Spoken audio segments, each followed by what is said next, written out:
નમસ્કાર. આજના virtual classroom training સેશનમાં આપ સૌનું હાર્દિક સ્વાગત છે.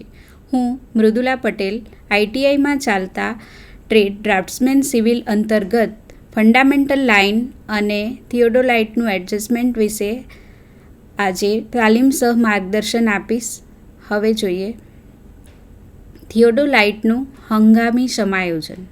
થિયોડોલાઇટ વડે ક્ષૈતિજ તેમજ ઉર્ધ્વાધર ખૂણાઓ માપતા પહેલાં તેનું હંગામી સમાયોજન કરવું પડે છે. આ હંગામી સમાયોજન 3 તબક્કામાં કરવામાં આવે છે. થિયોડોલાઇટને સ્થાન ઉપર ગોઠવવું, સમતલીકરણ કરવું અને નેત્રકાચ તથા દર્શનકાચનું નાભિયન. હવે જોઈએ થિયોડોલાઇટને સ્થાન ઉપર ગોઠવવું કઈ રીતે. સૌપ્રથમ સ્થાનની મેખ ઉપર થિયોડોલાઇટની ઘોડીને ગોઠવો અને ઘોડીની ઊંચાઈ અવલોકન લેવામાં સુગમતા પડે તેટલી રાખો. હવે પેટીને ખોલી થિયોડોલાઇટના વિવિધ ભાગોના પેટીમાંના સ્થાનની નોંધ લઈ થિયોડોલાઇટને પેટીમાંથી બહાર કાઢી ઘોડી ઉપર ચઢાવો. ફૂટસ્ક્રૂને તેની ચાલની મધ્યમાં લાવો. થિયોડોલાઇટના નીચેના ભાગમાં આવેલા હૂકમાંથી ઓળંબો લટકાવો. થિયોડોલાઇટનું ઘોડીના પાયા આઘા પાછા કરી આશરે સમતલીકરણ કરો. થિયોડોલાઇટને ઘોડી સાથે પાયાની સ્થિતિમાં ફેર ન પડે તેમ આખું ઉપાડી એવી રીતે મૂકો કે જેથી ઓળંબો મેખથી 2 સેન્ટીમીટરની આસપાસ રહે. હવે ઘોડીના પાયાને ત્રિજ્યાવર્તી ફેરવી ઓળંબાને મેખ ઉપર લગાવેલી ખીલીથી 0.5 સેન્ટીમીટરથી 1 સેન્ટીમીટરની આસપાસ રહે તેમ લાવો. આમ કરવાથી થિયોડોલાઇટનું સમતલીકરણ બગડી જશે. હવે ઘોડીના પાયાઓનો પરિઘીય ફેરવી થિયોડોલાઇટનું આશરે સમતલીકરણ કરવું. થિયોડોલાઇટના સ્થાનાંતરણ શીર્ષનો ઉપયોગ કરી ઓળંબાને મેખ ઉપરની ખીલીના કેન્દ્રમાં લાવો. ઓળંબો ખીલી ઉપર આશરે 2 mm ઊંચો રહેવો જોઈએ. આ ક્રિયામાં ઉપકરણના કેન્દ્રીકરણનો સમાવેશ થાય છે. તે પછી લેવલ ટ્યુબને પહેલી સ્થિતિને કાટખૂણે એટલે કે ત્રીજા ફૂટ સ્ક્રૂ ઉપર લાવો. સમતલીકરણ વિશે જોઈએ તો થિયોડોલાઇટની પ્લેટ લેવલ ટ્યુબને 2 ફૂટ સ્ક્રૂને જોડતી રેખાને સમાંતર રાખો અને આ બંને ફૂટ સ્ક્રૂને એકી સાથે સરખા પ્રમાણમાં અંદર કે બહાર ફેરવીને બબલને કેન્દ્રમાં લાવો.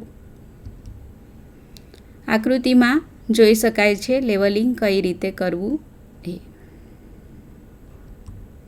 તે ફૂટ સ્ક્રૂને ફેરવીને બબલને કેન્દ્રમાં લાવો અને ફરીથી આ પ્લેટ લેવલને ટ્યુબને મૂળ માર્ગે પહેલાં 2 ફૂટ સ્ક્રૂને સમાંતર ગોઠવો. જો આ વખતે બબલ કેન્દ્રમાં ન હોય તો ઉપરની રીતનું જ્યાં સુધી બબલ બંને સ્થિતિમાં કેન્દ્રમાં ન રહે ત્યાં સુધી પુનરાવર્તન કરો. હવે જોઈએ નેત્રકાચ અને દર્શનકાચનું નાભિયન.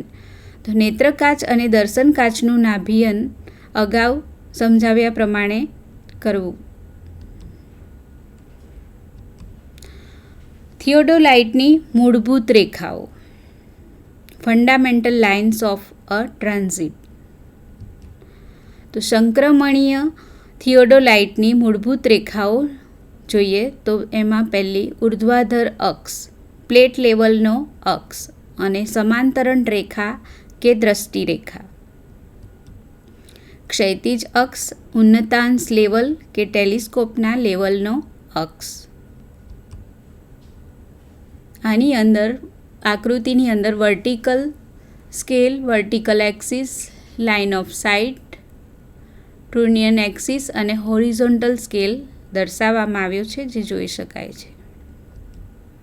ઉર્ધ્વાધર અક્ષને કાટખૂણે આવેલ સમતલમાં પ્લેટ લેવલોના અક્ષો આવેલા હોવા જોઈએ. જો આ પ્રમાણેની સ્થિતિ હોય તો પ્લેટ લેવલના બબલ કેન્દ્રમાં હોય ત્યારે ઉર્ધ્વાધર અક્ષ ખરેખર ઉર્ધ્વાધર બનશે. સમાંતરણ રેખા ક્ષૈતિજ અક્ષને કાટખૂણે હોવી જોઈએ. જો આ પ્રમાણેની સ્થિતિ હોય તો ટેલિસ્કોપને ક્ષૈતિજ અક્ષ ઉપર ગોળ ગોળ ફેરવવામાં આવે ત્યારે દ્રષ્ટિરેખાથી સમતલ બનશે. ક્ષૈતિજ અક્ષ ઉર્ધ્વાધર અક્ષને લંબ હોવો જોઈએ. જો આ પ્રમાણેની સ્થિતિ હોય તો ટેલિસ્કોપનું ઉત્ક્રમણ કરવામાં આવે ત્યારે દ્રષ્ટિરેખા ઉર્ધ્વાધર સમતલ બનશે. ઉન્નતાંશ કે ટેલિસ્કોપ લેવલનો અક્ષ સમાંતરણ રેખાને સમાંતર હોવો જોઈએ. જો આ પ્રમાણેની સ્થિતિ હોય તો ટેલિસ્કોપના લેવલનો બબલ કેન્દ્રમાં હોય અને સમાંતરણ રેખા ક્ષૈતિજ બને છે અને ઉર્ધ્વાધર ખૂણાઓમાં ત્રુટિ આવતી નથી. જ્યારે સમાંતરણ રેખા ક્ષૈતિજ હોય ત્યારે ઉર્ધ્વાધર વૃત્તના વર્નિયરનો વાંચનાંક 0 હોવો જોઈએ. જો આ પ્રમાણેની સ્થિતિ હોય તો વર્નિયર ખસી જવાથી આવતી સૂચક ત્રુટિ બનશે.